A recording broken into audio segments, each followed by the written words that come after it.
अब जो प्रसंग चल रहा है उसी पर आते हैं।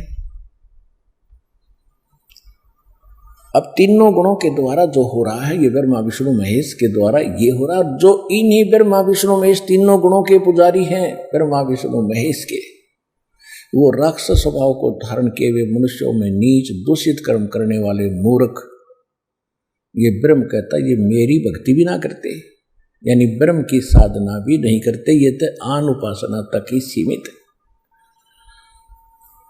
ये है गीता अध्याय नंबर 7 के श्लोक नंबर 1 से लेकर 15 तक का निष्कर्ष। वैसे तो 12 से 15 का है, लेकिन 1 से 2, 3, 4 में इसने सब स्पष्ट बता दिया है कि अब जो मैं ज्ञान तुझे आज दे रहा हूं 7वें अध्याय में, इसको जानने के बाद फिर कुछ भी जानना शेष नहीं रहेगा अर्जुन। इसमें यह भी स्पष्ट कर दिया कि बलवानों का बल और बुद्धिमानों की बुद्धि मैं ही हूं। 7वें अध्याय के 6, 7, 8, 9 श्लोक में जब चाहे इनका रिमोट ऑन कर देता हूं, जब चाहे इनकी बुद्धि बंद कर देता हूं। जैसे उदाहरण के लिए जब सीता जी का अपहरण कर लिया रावण ने, रामचंद्र जी को पता नहीं मेरी पत्नी ने कौन उठा ले गया, और त्रिलोकी नाथ को आवे। उधर से जब पार्वती जी ने देखा आसमान से शिव जी के साथ बैठे कि हे भगवान ये आदमी क्यों रो रहा, डकरा डकरा के वृक्षों से लिपट लिपट के,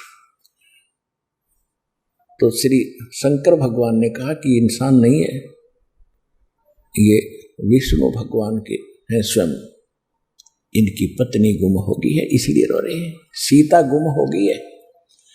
तो पार्वती को शंका हुई कि भगवान और रोए क्यों?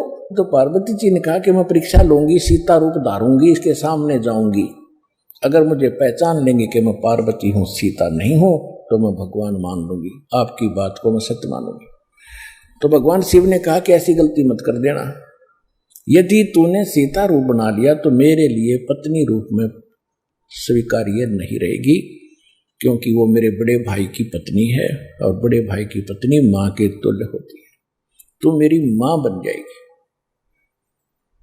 उस समय तो पार्वती जी ने कहा कि ठीक है जी मैं ऐसा नहीं करूंगी। जब भी आंख में चौनी देकर भगवान शिव जी इधर उधर गए, सीता रूप बनाया, श्री राम के सामने खड़ी होगी।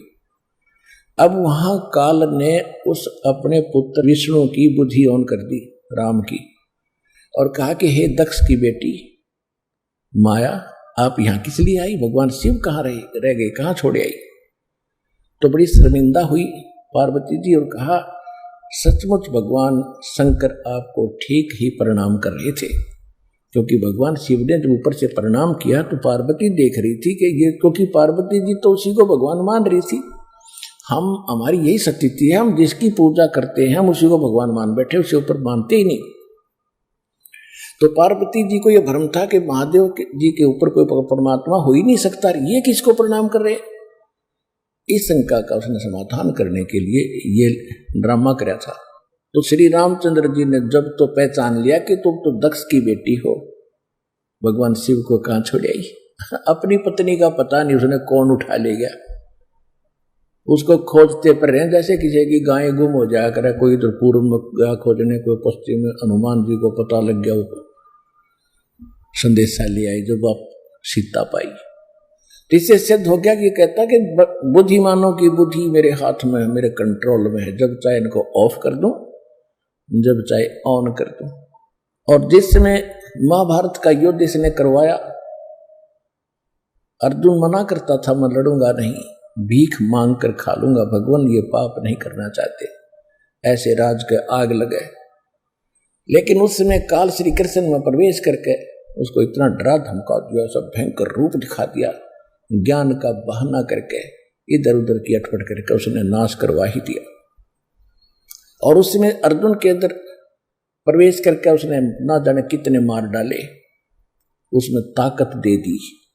और जिसमें श्री कृष्ण जी का पूरा कुल नाश हो गया था दुर्वासा जी के श्राप से, 56 करोड़ यादव आपस में कटकर मर गए थे, कोई शेष नहीं बचा था। श्री कृष्ण जी को एक शिकारी ने विषाक्त तीर से मार दिया था।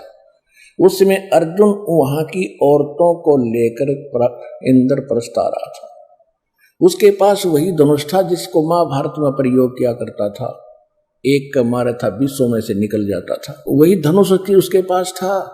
जंगली लोगों ने आके उनको घेर लिया, अर्जुन को पीटा, बहुत सी औरतों को उठा ले गए, उनके गहने तोड़ ले गए, और वो योद्धा अर्जुन खड़ा खड़ा कांप रहा है, धनुष उठाने की चेष्टा करता, धनुष नहीं उठ रहा है।